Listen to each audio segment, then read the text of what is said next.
Let us see efficiency of thermal power stations. The thermal efficiency, there are two types of efficiency. The thermal efficiency is defined as mechanical energy transmitted to the turbine shaft by heat of coal combustion. So, thermal efficiency means the output of the turbine divided by the how much coal we have used for combustion. Overall efficiency, the electrical output by heat of coal combustion.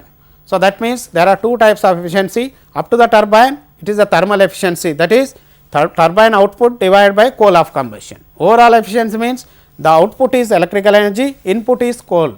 So, therefore, heat electrical energy output divided by equivalent of heat transmitted as supplied into the boiler, that is coal of combustion.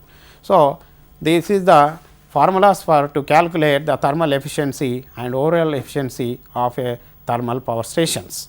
So, now let us see question answers in a thermal power stations.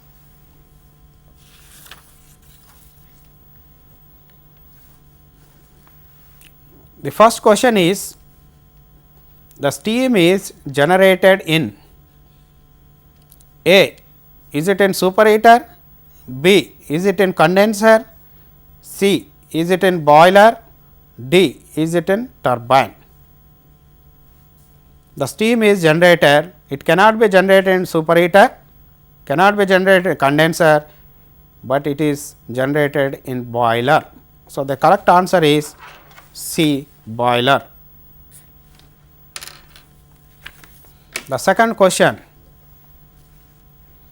mechanical energy is converted into electrical energy by using the following devices: A, boiler, B, condenser, C, turbine, D, generator.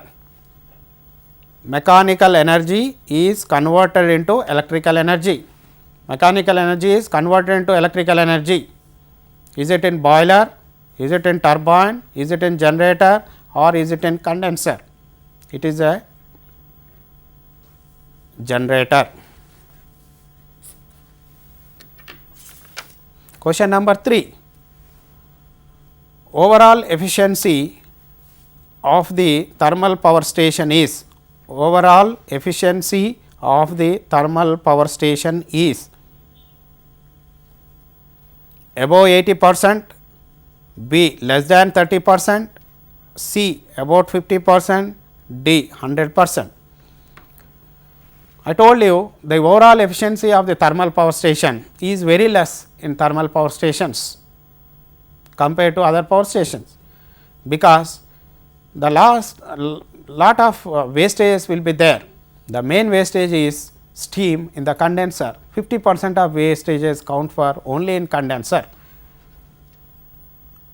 Due to this, always thermal power stations rated for less efficiency, that is less than 30% or about 30%. Therefore, the answer is less than 30%.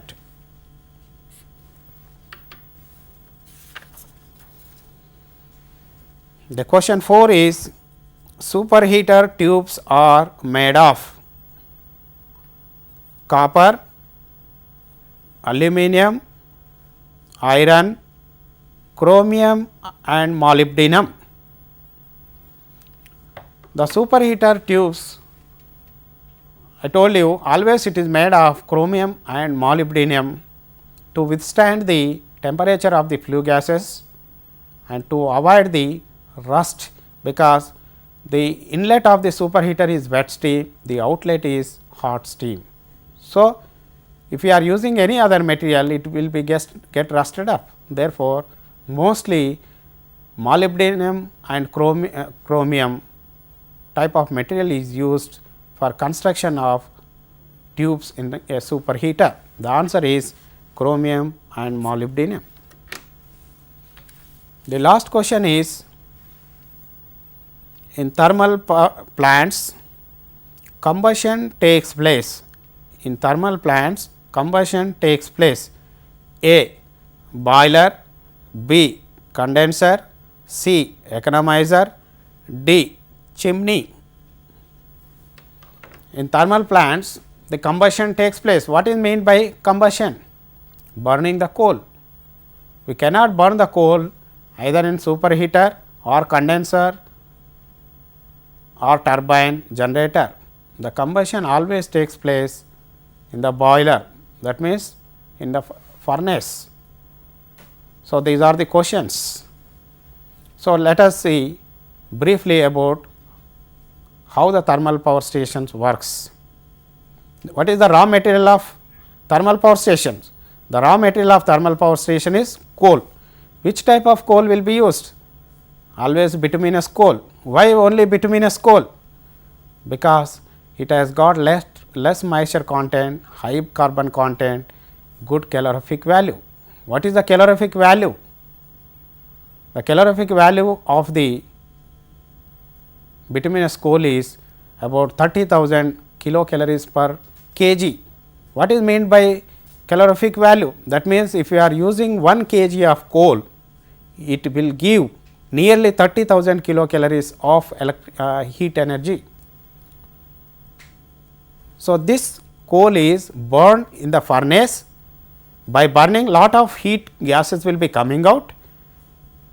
So, by taking this heat or temperature from this heat, the water which is there in the boiler is converted into the steam. That steam is in the form of wet. This wet steam is fed to the superheater, converted into the dry steam. That dry steam is fed to the turbine blades, where the turbine blade starts rotating with higher velocities and converts into mechanical energy. This mechanical energy is again fed to the generator, where generator converts mechanical energy into electrical energy as per Faraday's laws. This electrical energy is tapped from the terminals and connected to various switch yards through the transformer, circuit breaker, switches, etc.